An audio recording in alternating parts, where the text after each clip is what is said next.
حدیث. تو بات یہاں سے شروع کرتے ہیں کہ انسانوں کے اوپر اللہ تبارک و تعالی کی نعمتیں اتنی ہیں کہ کوئی ان نعمتوں کو شمار نہیں کر سکتا. اللہ نے ارشاد فرمایا وَإِن تَعُدُّوا نِعْمَةَ اللَّهِ لَا تُحْصُوهَا، اگر تم اللہ کی نعمت کو شمار کرنا چاہو تو شمار نہیں کر سکتے. تو پہلی بات تو یہ معلوم ہوئی کہ اللہ کی بہت ساری نعمتیں انسانوں کے اوپر ہیں اور انسان ان نعمتوں کا شکریہ تو درکنار ایک نعمت کا بھی شکریہ ادا نہیں کر سکتا. دوسری بات، جتنی بھی نعمتیں انسانوں کو دی گئی ہیں، عطا کی گئی ہیں، ہر نعمت اپنی جگہ انتہائی اہم ہے. تیسری بات، ان تمام نعمتوں میں سب سے اعلیٰ درجے کی نعمت کے بارے میں اگر سوال کیا جائے کہ وہ کیا ہے تو مومن کا ایک ہی جواب ہوگا کہ وہ نعمت ہدایت ہے. یہ وہ نعمت ہے جو صرف اللہ تبارک و تعالیٰ کی توفیق سے ملتی ہے. نہ نبی دے سکتا ہے، نبی صرف اراۃ الطریق کر سکتا ہے، راستہ دکھا سکتا ہے. منزل مقصود تک پہنچانا اور توفیق دینا یہ صرف اللہ تبارک و تعالیٰ ہی کا کام ہے. دلیل یہ حدیث پاک. وعن ابی ہریرہ رضی اللہ تعالی عنہ قال قال رسول اللہ صلی اللہ علیہ وسلم لعمہ قل لا الہ الا اللہ اشہد لک بها یوم القیامہ قال لولا ان تعیرنی قریش یقولون انما حمله على ذلك الجزاء لاقررت عینک فانزل اللہ تعالی انک لا تہدی من احببت ولکن اللہ یہدی من یشاء. رواہ مسلم فی کتاب الایمان. حضرت امام مسلم اس حدیث پاک کو ایسے کتاب الایمان میں لائے ہیں. راوی حضرت ابو ہریرہ. حضرت ابو ہریرہ رضی اللہ تعالی عنہ فرماتے ہیں کہ نبی کریم صلی اللہ علیہ وسلم نے اپنے چچا ابو طالب سے جو دنیا سے عالم آخرت کی طرف سفر کرنے والے تھے فرمایا کہ آپ لا الہ الا اللہ کہہ دیجئے، میں اس لا الہ الا اللہ کی وجہ سے آپ کے ایمان کی گواہی دوں گا میدان حشر میں. انہوں نے کہا میرے بچے مجھے نار پسند ہے، آر پسند نہیں، اور اپنے باپ دادا کے دین پر مر گئے. نبی کریم صلی اللہ علیہ وسلم بڑے دلگیر ہوئے تو آیت کریمہ نازل ہوئی انک لا تہدی من احببت. جس سے آپ محبت کریں اس کو آپ ہدایت نہیں دے سکتے، ہدایت نہیں دے سکتے. اس کا مطلب یہ ہوا کہ ہدایت کا اختیار پورا کا پورا اللہ تبارک و تعالیٰ کے ہاتھ میں. یہی نبی کریم صلی اللہ علیہ وسلم کے مختار کل ہونے کا رد ہوا انک لا تہدی من احببت. جس سے آپ محبت کریں اس کو ہدایت نہیں دے سکتے. تب کس کو ہدایت دیں گے آپ؟ اگر آپ مختار کل ہوتے تو کم سے کم اپنے محبوب چچا کو ہدایت دے دیتے. یہ تو مختار کل ہونے کی بالکل خلاف بات ہے کہ آپ اپنے محبوب چچا کو ہدایت نہیں دے پا رہے. اور اللہ یہ فرما رہا ہے انک لا تہدی من احببت. آپ جسے محبت کریں تو ہدایت نہیں دے سکتے. ولیکن اللہ یہدی من یشاء. اللہ جسے چاہے اسے ہدایت دیتا ہے. پتہ یہ چلا کہ نعمت ہدایت یہ سب سے بڑی نعمت ہے اور جسے مل جائے سمجھو اسے سب سے بڑی نعمت مل گئی.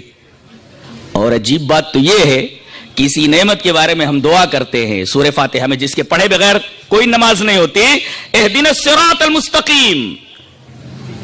اے ہمارے رب تو ہمیں صراط مستقیم کی ہدایت کر، صراط مستقیم پر چلا. دیکھیے آپ ہدایت ہی کی دعا تو مانگ رہے ہیں. پتہ یہ چلا کہ سب سے بڑی دعا ہدایت کی دعا ہے. اور پانچویں چیز ترتیب دیکھیں، اللہ کی نعمتیں انسانوں پر بے شمار، تمام نعمتوں کا شکریہ ادا کرنا تو درکنار ایک نعمت کا شکریہ ادا نہیں کر سکتا. دوسرے نمبر پہ ہر نعمت اپنی جگہ انتہائی اہم ہے. تیسرے نمبر پہ سب سے بڑی نعمت ہدایت. یہ اتنی بڑی نعمت ہے صرف اللہ تبارک و تعالی ہی کی عطا سے آدمی کو ملتی ہے. اب اس کے بعد یہ جانیں کہ اللہ تبارک و تعالی نے اپنی یہ نعمت ہدایت دینے کے لیے اپنے بندوں کو ہمیشہ دو طریقے اختیار فرمائے ہیں. اور یہ ہدایت کا سلسلہ حضرت آدم سے شروع ہو کر کے جناب محمد رسول اللہ صلی اللہ علیہ وسلم پر ختم ہو گیا. دلیل قُلْنَا اهْبِطُوا مِنْهَا جَمِيعًا فَإِمَّا يَأْتِيَنَّكُم مِّنِّي هُدًى فَمَن تَبِعَ هُدَايَ فَلَا خَوْفٌ عَلَيْهِمْ وَلَا هُمْ يَحْزَنُونَ. جا تو رہے ہو، چلو بھاگو، چلے جاؤ دنیا میں. اب دنیا میں جانے کے بعد کان کھول کر ایک بات سن لو. فَإِمَّا يَأْتِيَنَّكُم مِّنِّي هُدًى، میری طرف سے تمہارے پاس ہدایت آئے. نکتہ کیا معلوم ہوا؟ ہدایت کا تعلق براہ راست آسمان سے. انسان پیروں کے پاس ہدایت دیکھ رہا ہے، پیر صاحب کے پاس ہدایت ہے. انسان اپنے امام کے پاس ہدایت دیکھ رہا ہے. جبکہ اللہ فرما رہا ہے ہدایت کا براہ راست تعلق اوپر سے ہے، میری طرف سے ہدایت آئے. اچھا اب یہ ہدایت اللہ تبارک و تعالیٰ کسی کے گھر پہ اتار دیتا ہے؟ جا لے لے. اللہ تبارک و تعالیٰ اس کے لیے ایک سلیکٹڈ پرسن، ایک منتخب، ایک مخلص شخص کو چنتا ہے اور اسی کے ذریعے اس نعمت ہدایت کو اپنے بندوں تک پہنچاتا ہے. ایک ترتیب ہے، اس ترتیب کو ذہن میں رکھیے، بہت علمی باتیں ہیں سب، تو ایک ترتیب یاد رکھیں. تو اللہ تبارک و تعالیٰ نے اپنی سب سے اہم نعمت کو اپنے بندوں کو دینے کے لیے دو ذرائع استعمال فرمائے، ایک کتاب، دوسرے رسول کی شخصیت. اور عجیب بات تو یہ ہے کہ یہ دونوں لازم و ملزوم ہیں. کتاب کو نبی سے، نبی کو کتاب سے الگ نہیں کیا جا سکتا. اگر نبی سے کتاب کو الگ کر دیا جائے تو کتاب اس کشتی کی سی ہے جس کا کوئی ملاح نہ ہو، اور اگر نبی کو کتاب سے جدا کر دیا جائے تو آدمی ملاحی کو خدا سمجھ بیٹھے گا، اسے ہی سب کچھ سمجھ بیٹھے گا. منزل پر پہنچنے کے بجائے منزل کے مسافر ہی کو خدا سمجھ بیٹھے گا. اس کا مطلب یہ کہ کتاب اور رسول دونوں لازم و ملزوم ہیں، ان دونوں کو ایک دوسرے سے جدا نہیں کیا جا سکتا. دلیل کے طور پر وہ حدیث لے لیں، دونوں کو ایک دوسرے سے جدا نہیں کیا جا سکتا. حدیث اس طرح وعن ابی ہریرہ رضی اللہ تعالی عنہ قال قال رسول اللہ صلی اللہ علیہ وسلم انی قد ترکت فیکم شیئین لن تضلوا بعدہما کتاب اللہ و سنتی ولن یتفرقا حتی یرد علی الحوض. رواہ الحاکم فی المستدرک فی کتاب العلم. حضرت امام حاکم مستدرک علی الصحیحین کتاب العلم کے اندر یہ روایت لائیں، مشہور روایت ہے. حضرت ابو ہریرہ فرماتے ہیں کہ جناب محمد رسول اللہ صلی اللہ علیہ وسلم نے ارشاد فرمایا میں نے تمہارے درمیان دو چیزیں چھوڑ دی ہیں، ان کے بعد تم کبھی گمراہ نہیں ہوگے، اللہ کی کتاب اور میری سنت. دیکھیں آپ، رسول اور کتاب کو ایک ساتھ کر دیا گیا اور فرمایا گیا وَلَن يَتَفَرَّقَا، یہ دونوں الگ ہو ہی نہیں سکتے یہاں تک کہ میرے پاس حوض کے اوپر آ جائے. تو کتاب اور نبی کی شخصیت یہ دونوں لازم و ملزوم ہیں، ایک کو دوسرے سے الگ نہیں کیا جا سکتا. اب کوئی یہ کہے میں قرآن مانتا ہوں حدیث نہیں مانتا، یہ کتاب کو سنت سے اور سنت کو کتاب سے، نبی کو کتاب سے، کتاب کو نبی سے الگ کرنے والی بات ہے. یہ پاگل ہی کر سکتا ہے آدمی. یہ شخص اس کے دماغ کے سارے اسکرو ڈھیلے ہوتے ہیں وہی آدمی بولے گا کہ ایک صورت میں تو وہ ملاح کو ہی سب کو سمجھ بیٹھتا ہے، رہرو ہی کو خدا سمجھ بیٹھتا ہے، اور دوسری صورت میں وہ ایسی کشتی پر بیٹھا ہوا ہے جس کشتی کا کوئی ملاح نہیں ہے. اور ایسی حرکت صرف ایک پاگل ہی کر سکتا ہے. اچھا یہ ہمارے اس بیان کی تمہید تھی. اب آگے ہم بڑھتے ہیں اور یہ بتاتے ہیں کہ جیسے جیسے قرآن، اب دونوں کو ایک دوسرے سے جب الگ نہیں کیا جا سکتا تو دونوں کی حفاظت ضروری ہے، دونوں کی حفاظت ضروری ہے. کتاب کی بھی حفاظت ضروری ہے اور کتاب کی شرح اس کی بھی حفاظت ضروری ہے. ایسا کیا کہ کتاب کی حفاظت ہو مگر شرح کی حفاظت نہ ہو، ورنہ آدمی کیا سے کیا سمجھ لے گا. میں ایک بات بولتا ہوں، ہر جگہ کا عرف الگ الگ ہوتا ہے. میری بات سمجھ رہے ہیں نا؟ ہاں، تھوڑا کتابیں بھی پڑھا کرو تاکہ بات کو آسانی سے سمجھا جا سکے. ہر جگہ کا ایک عرف ہوتا ہے. میں نے ایک کاغذ کے اوپر لکھا کیا بات ہے. کیا لکھا ہم نے؟ کیا بات ہے. کیا اور بات اور ہے کتنے الفاظ ہیں؟ کیا بات ہے. اب میں آپ کے پاس بھیجتا ہوں وہ کاغذ کا ٹکڑا. اب آپ میری مراد بغیر میرے بتائے سمجھ سکتے ہیں، یا میں جب تک اس جملے کی مراد کسی سے نہ کہوں کہ جا کر اس آدمی کو بتا دے، کیا میرے جملے کی مراد سمجھ سکتا ہے؟ وہ یوں پڑھا جا سکتا ہے کیا بات ہے، مستفسرانہ انداز ہے. کیا بات ہے فجائیہ انداز ہے، تعجب کا انداز ہے. کیا بات ہے. اچھا کیا بات ہے. تو اگر میں اپنی مراد کو متکلم اپنی مراد کو مخاطب کے سامنے ظاہر نہ کرے تو کیا متکلم کی مراد کو مخاطب سمجھ لے گا؟ مثال سامنے میں نے لکھ دیا کیا بات ہے. کسی شاعر نے بہت اچھا کہا ہے، کہتا ہے بولے یونس بہت اچھا شعر ہے، کہتا ہے گر مصور صورت آ دل سے تا خواہت کشید لیک حیرانم کہ نازش را چسا خواہت کشید. ارے محبوب کی تصویر تو کاغذ پر بنائی جا سکتی ہے، لیکن اس کی ناز و ادا کو کیسے تصویر پر اتارو گے؟ اس لیے کہ ناز و ادا کیفیات سے متعلق ہے، اور کیفیات کو کاغذ کے اوپر، کرتاس کے صفحے کے اوپر نہیں اتارا جا سکتا، ممکن ہی نہیں ہے. کاغذ کے اوپر محبوب کی تصویر بنائی جا سکتی ہے، محبوب کی ادائیں نہیں ظاہر کی جا سکتی. اور شاعر نے بالکل صحیح کہا، گر مصور صورت آ دل سے تا خواہت کشید لیک حیرانم کہ نازش را چسا خواہت کشید. یہ تو مانتے ہیں کہ مصور محبوب کی تصویر کھینچ دے گا، لیکن میں حیران ہوں کہ محبوب کی اداؤں کو کیسے کاغذ کے اوپر اتارے گا. میں نے آپ کے پاس لکھ کر کے دے دیا، کیا بات ہے. اب جب تک میں نہ سمجھاؤں کہ اس سے میں مراد لے رہا ہوں کیا بات ہے، میں تعجب مراد لے رہا ہوں. آپ سمجھ پائیں گے کہ میں کیا کہنا چاہتا ہوں، میری مراد کیا ہے. ایسے ہی اللہ تبارک و تعالیٰ کے کلام کی ایک مراد ہوتی ہے، جب تک اس مراد کو اللہ نہ سمجھائے بندہ لغت سے حل کر پائے گا کہ یہ مراد ہے. اور لغت بیچاری لولی لنگڑی. میں ایک مثال دیتا ہوں. انگریزوں کے زمانے میں ایک انگریز کلکٹر کے ہاں ایک میر منشی تھے بیچارے. علماء بھی دھیان دے الحمدللہ کہ ایک انگریز کلکٹر کے ہاں ایک میر منشی بطور اجیر، بطور خادم، ایک خدمت پر مامور تھے کچھ لکھنے اکھنے کے. اچھا، انگریز کو اردو بڑی اچھی آتی تھی، اور منشی جی سے بار بار یہ کہتا تھا تم انڈین ہو، تمہاری زبان اردو ہے، لیکن میں تم سے اچھی اردو جانتا ہوں.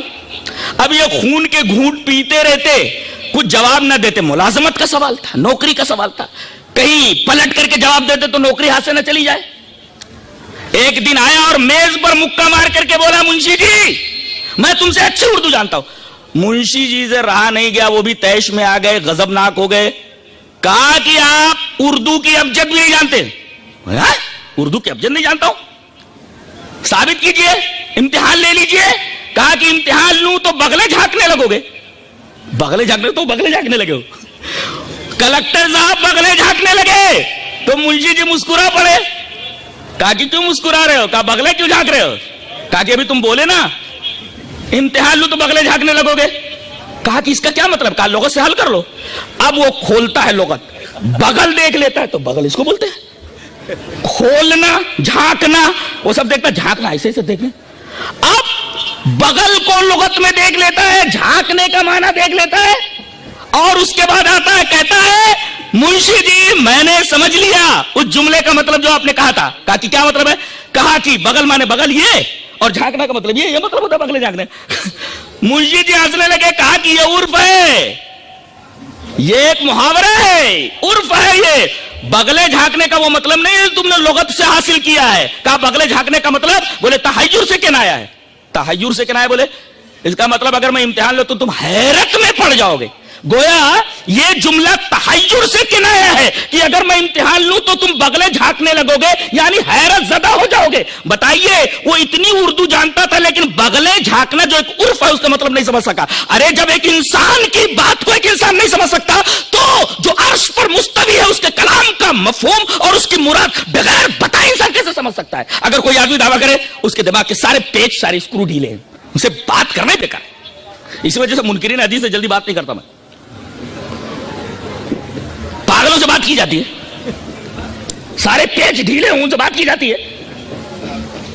رہا یہ مسئلہ کہ حفاظت نہیں ہوئی متن کی، ارے متن حدیث کی، یعنی قرآن کی حفاظت ہو. لیکن میں بولتا ہوں کہ صرف ایک سوال کا جواب دے دو. اگر حدیث کو نہیں مانتے ہو تو بتاؤ کیا ثبوت ہے تمہارے پاس کہ قرآن اللہ کا کلام ہے؟ اب منکرین حدیث کیا بولیں گے کہ قرآن اللہ کا کلام ہے، ہم ثبوت میں قرآن پیش کریں گے. ارے یہ تو مقابلہ ہے، تحکم ہے، مقابلہ ہے. اس لیے کہ جو دعویٰ میں دلیل ہے، منطق کا ایک طالب علم جوتا اٹھا کر کے سر پہ مارے گا کہ جو دعویٰ میں دلیل ہے، جو دلیل میں دعویٰ ہے، تو پاگل پنا ہے یہ. بھائی آپ نے کیسے جانا کہ قرآن اللہ کا کلام ہے؟ بولے قرآن سے. ارے یہ جو تو دعویٰ میں دلیل ہے، دلیل الگ ہونی چاہیے دعوے سے. کوئی دوسری چیز لاؤ جو دعویٰ ہے وہی دلیل ہے. یعنی اگر حدیث کو نہ مانا جائے تو قرآن بھی مشکوک ہو جائے گا کہ اللہ کا کلام ہے بھی کہ نہیں ہے. ایک چیز ذہن میں رکھی جائے. اور دوسرے کہا یہ گیا کہ اس کی حفاظت نہیں ہوئی. ارے اللہ تبارک و تعالیٰ نے جس طریقے سے قرآن کی حفاظت فرمائی کہ جیسے جیسے قرآن اترتا گیا سینوں میں محفوظ ہوتا گیا, سفینوں میں محفوظ ہوتا گیا, لوگ اس کو یاد کرتے گئے اور اسے لکھتے گئے, ایسے ہی حدیثوں کو بھی یاد کرتے گئے اور حدیثوں کو بھی لکھتے گئے. جس طریقے سے قرآن حکیم کا مطلب سینوں اور سفینوں میں محفوظ ہوتا گیا, اسی طرح قرآن حدیث پاک نبی کریم صلی اللہ علیہ وسلم کی باتوں کو بھی لکھا جاتا رہا, یاد کرتا جاتا رہا. بطور دلیل حدیث یہ رہی. وان عبداللہ ابن عمرو رضی اللہ تعالیٰ عنہ قال كنت اكتب كل شيء اسمعه اريد حفظه فنهتني قريش وقالوا اتكتب كل شيء تسمعه ورسول الله صلى الله عليه وسلم بشر يتكلم في الغضب والرضا فامسكت عن الكتاب فذكرت ذلك لرسول الله صلى الله عليه وسلم فاومى باصبعه الى فيه فقال اكتب فوالذي نفسي بيده ما يخرج منه الا حق رواه ابو داؤد في کتاب العلم. حضرت امام ابو داؤد اس حدیث پاک کو ایسے ہی ابو داؤد شریف کتاب العلم کے اندر لائے.